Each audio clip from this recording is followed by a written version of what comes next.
5 seconds to go.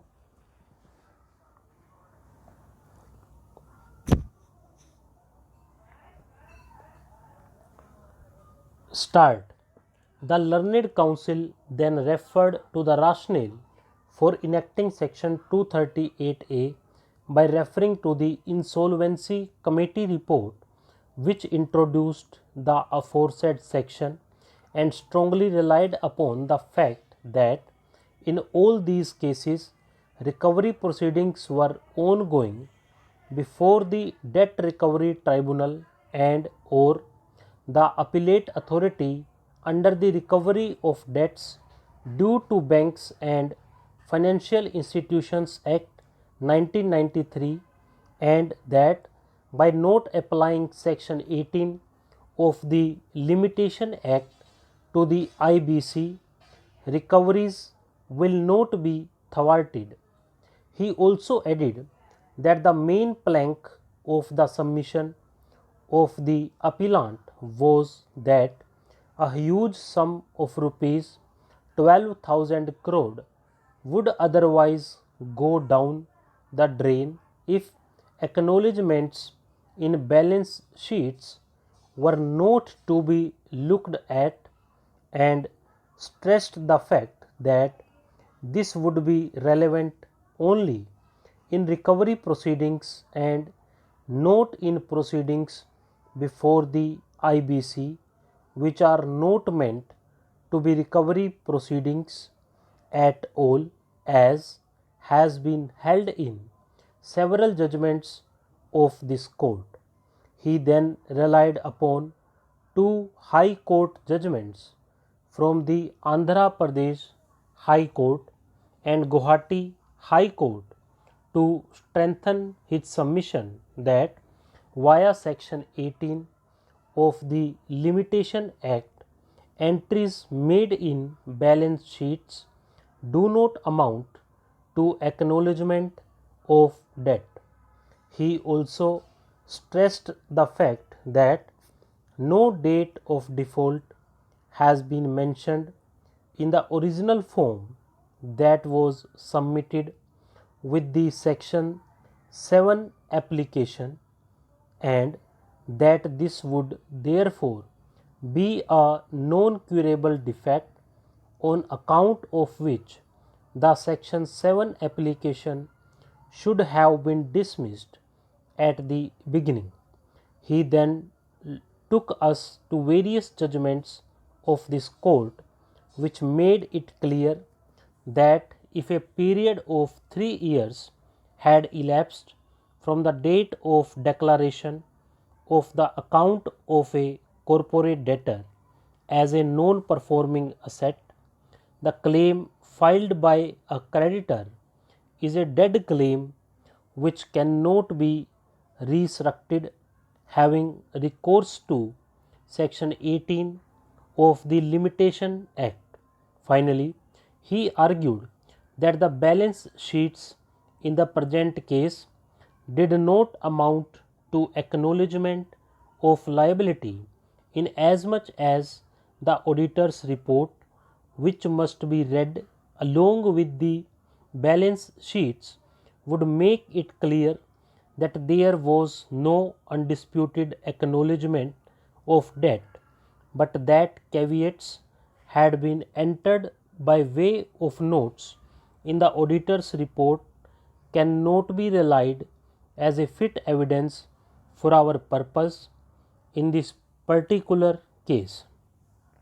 After hearing counsel for both sides, it is important to first advert to the rationale for the enactment of section 238A of the IBC, which was enacted by way of the Insolvency and Bankruptcy Code Act 2018. Section 238A of IBC